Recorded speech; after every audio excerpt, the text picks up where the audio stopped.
In this special collaboration with Dune News.net, we will be analysing the third Dune Part 2 trailer and offering some interesting insights into Denis Villeneuve's second part of this Dune adaptation. So the trailer starts out with Paul waking up from what seems like a nightmare, and Chani implies that this has happened before, and he wakes up beside Chani, so their relationship has obviously become something significant at this point, and this probably occurs somewhere in the middle of the movie.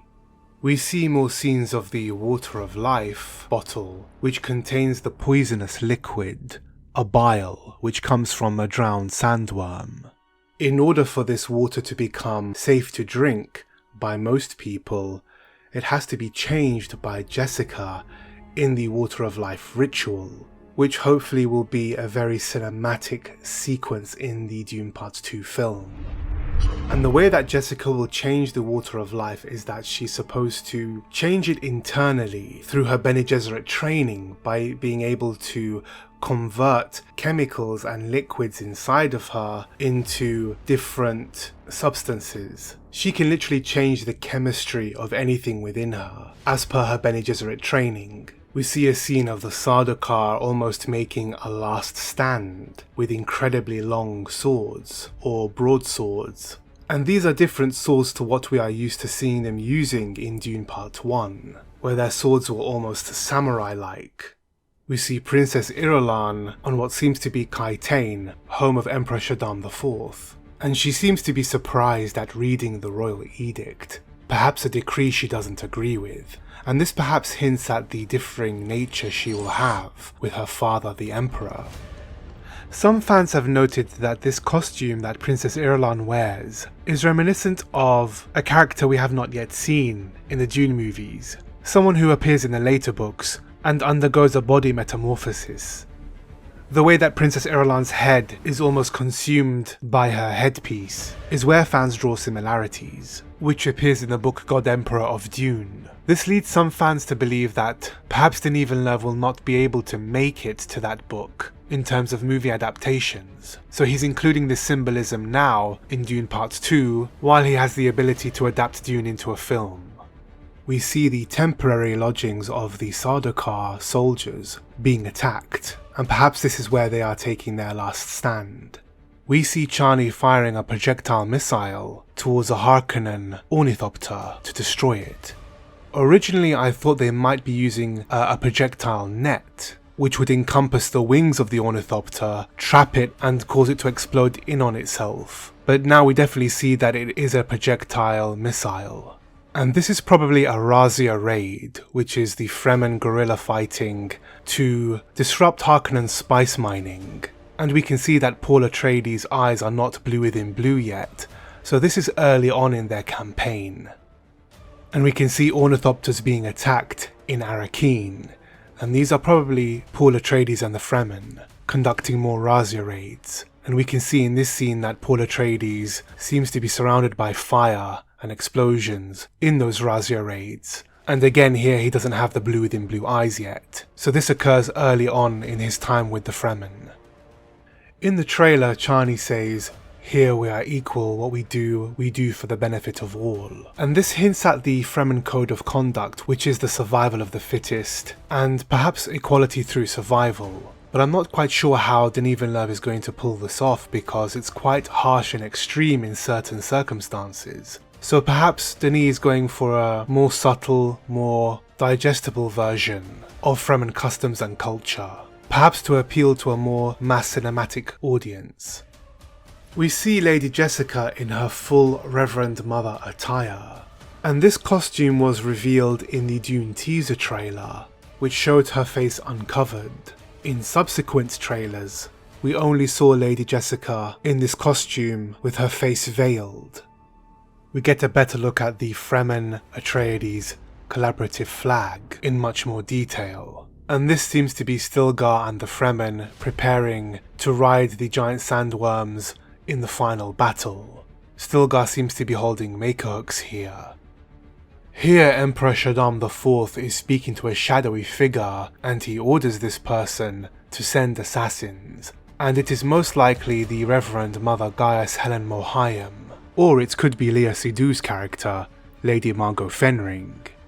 We see the two blades of Feyd-Rautha, one of which is poisoned, and we can see that he clearly strikes fear into everyone that surrounds him, in particular those of lesser class to him.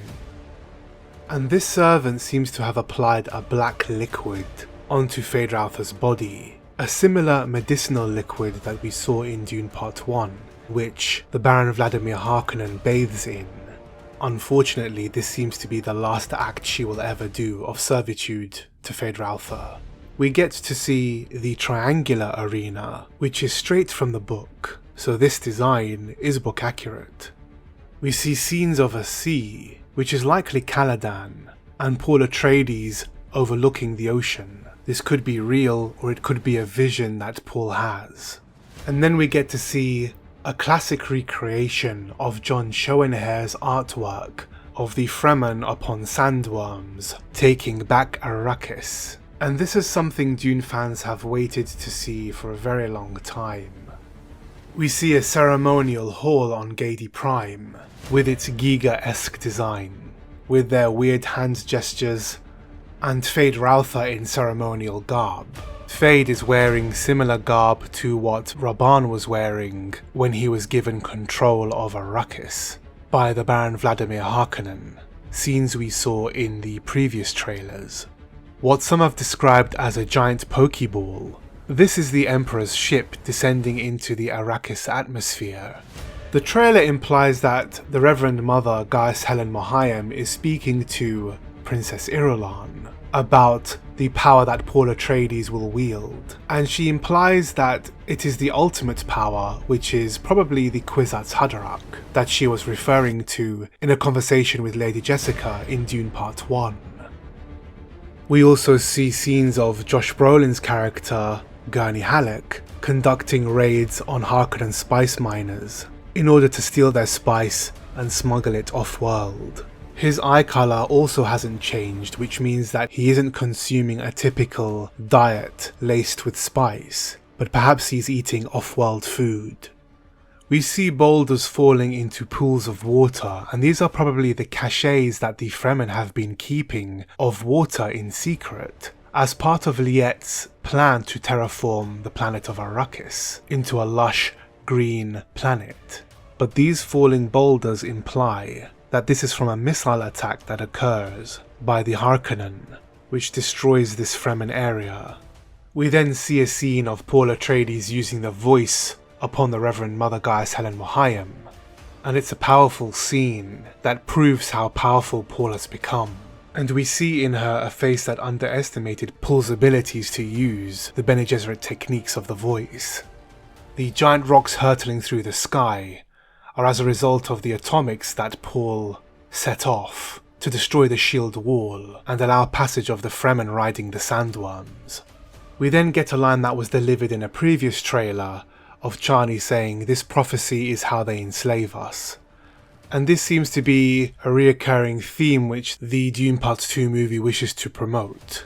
And I'm not really sure in what direction they're going to take this character, because this is nothing like her in the book. She's a very religious Fremen, she's active in the Fremen rituals and customs, so for her to act in this rebellious nature doesn't seem in keeping with the book version of Chani. And this could prove probably one of the most controversial changes in the Dune Part 2 movie. We'll have to wait and see. But we also get to see her riding a sandworm, which is a nice scene to see. Finally, we get to see a shadowy figure at the end of the trailer, walking into the desert. And what is particularly interesting is the line delivered at the end, which says, "You are not prepared for what is to come."